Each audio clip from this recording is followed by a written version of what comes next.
یہ ارشاد فرمائیے گا امتیاز آپا، اب جب ہم پوری کائنات میں یعنی پوری دنیا پہ نظر ڈالتے ہیں، مسلمان ہر جگہ ہر خطے میں موجود ہیں اور الحمدللہ مسلمانوں کی ایک کثیر تعداد دنیا کے ہر خطے میں موجود ہے۔ وہاں کی ترجیحات بھی علیحدہ علیحدہ ہیں، الگ ہیں، رجحانات، طرز زندگی مختلف ہے، ان کے اعمال افعال مختلف ہیں، لیکن الحمدللہ مقصد حیات ایک ہی ہے۔ کچھ روشنی ڈالیے گا اس حوالے سے۔ شکریہ زینب۔ دیکھیں، اسلام کا پیغام آفاقی اور عالمگیر ہے، اور آفاقی اور عالمگیر ہم کہتے ہیں تو اس میں خطوں کا، بود و باش کا، آب و ہوا کا، اس سے کوئی فرق نہیں پڑتا۔ زمین مختلف خطوں میں بٹی ہوئی ہے، آپ دیکھیں تو ہم ملکوں اور وطنوں میں بٹے ہوئے ہیں، اور ہر ملک کی ایک اپنا لوکل کلچر ہے، ایک لوکل انداز ہے زندگی گزارنے کا۔ اور آپ اسے یوں بھی دیکھیں کہ کوئی گرم علاقے ہیں، کوئی سرد علاقے ہیں، کسی جگہ غذا کا انداز مختلف ہے، کسی جگہ مختلف ہے، کہیں زراعت اور کھیتی باڑی ہے تو کہیں تجارت ہے۔ اس طرح ہر ایک کی طرز زندگی مختلف نظر آئے گی۔ جیسے ہم پرانی تہذیبوں پر نگاہ ڈالیں تو چائنا کی اپنی تہذیب تھی، ہندوستان کی اپنی تہذیب تھی، بابل اور نینوا تہذیبی علاقوں کے حوالے سے مشہور تھے۔ اسلام آیا اور سب پر چھا گیا۔ سبحان اللہ، اسلامی تہذیب نے سب کو اپنے اندر سمو لیا۔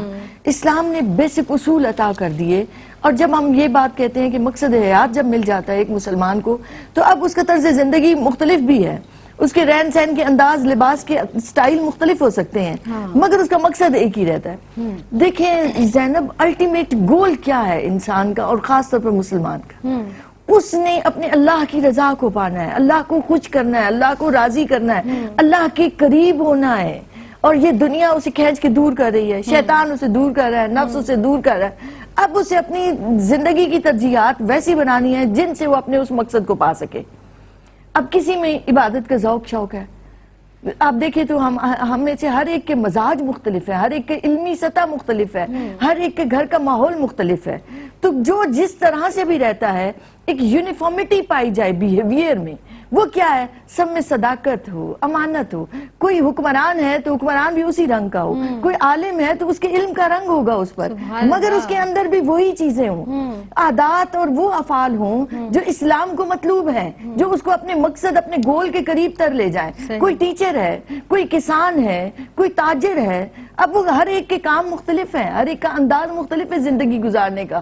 تاجر کی اور ہے زندگی کی روٹین، کسان کی اور ہے، ڈاکٹر کی اور ہے، عالم کی اور ہے، مگر کیا ہے؟ مقصد حیات ایک ہی ہے، ایک بیہیویئر ہو سب کا، اور ایک ہی رنگ ہو سوسائٹی پر، کہ سب کے اندر عادات وہ ہوں جو اسلام کو مطلوب ہے، عبادت کا رنگ وہ ہو، نماز روزے کی ہر ایک پابندی کر رہا ہو، قرآن مجید ہر ایک کے لیے محترم ہو، ہر ایک ان چیزوں سے رک رہا ہو جن سے اللہ نے منع کیا ہے۔ وَمَا آتَاكُمُ الرَّسُولُ فَخُذُوهُ، جو دیا ہے حضور نے وہ لے لو، اور جس سے منع کیا ہے اس سے رک جاؤ۔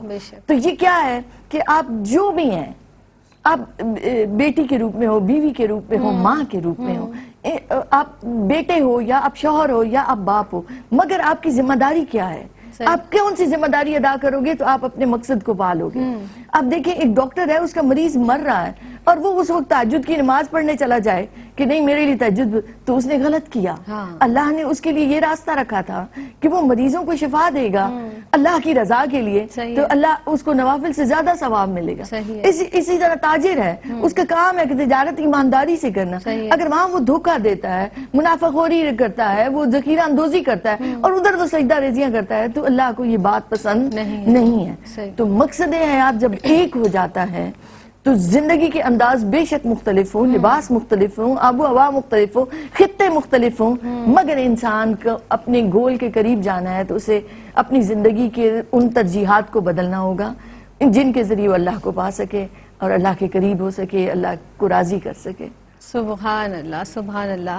سعدیہ آپا، کوئی میسج موضوع کی مناسبت سے آپ دینا چاہیں مختصر سا؟ ٹائم بہت قلیل رہ گیا ہمارے پاس، فرمائیے گا۔ دیکھیے، جو ابھی سوال کے اندر ہوا تھا کہ اللہ تبارک و تعالیٰ نے سورہ آل عمران کی 14 نمبر کی آیت میں جو بتایا، پورا دنیا و زندگی لیکن اللہ کے پاس جو ہے وہ اصل ہے، اس کی طرف پلٹنا ہے۔ اگلی ہی آیت میں حضور علیہ السلام سے فرمایا کہ تم سے بہتر چیز کی جو ہے میں اطلاع نہ دوں کہ پرہیزگاروں کے لیے اپنے رب کے پاس جو جنتیں ان کے نیچے نہریں ہیں، اور وہ تو ایسا مقام ہے جہاں اللہ کی خوشنودی تمہارے پاس سبحان ہوگی. اللہ. دیکھو ابھی تمہیں وہ یاد نہیں ہے جب تم نے اللہ کو پہلے دیکھا تھا, جب تمہیں اللہ نے بنایا تھا, صحیح. لیکن اس کے لیے تو تڑپو کہ مجھے دوبارہ اللہ کو دیکھنا ہے نا. اللہ اکبر. اور وہ جب تک ہم اپنے نصب العین کو, اپنے مقصد حیات کو نہیں سمجھیں گے, جب تک ہم وہ وہاں تک نہیں پہنچ سکتے. سبحان اللہ. امتیاز آپا کوئی مختصر سا میسج. دیکھیے اللہ رب العزت نے ایک جگہ ارشاد فرمایا وَاعْبُدْ رَبَّكَ حَتَّىٰ يَأْتِيَكَ الْيَقِينُ, اپنے رب کی عبادت اور بندگی ایسے کرو کہ یقین کو پالو. اور میں تو یہ سمجھتی ہوں کہ یقین مصدر نور ہے.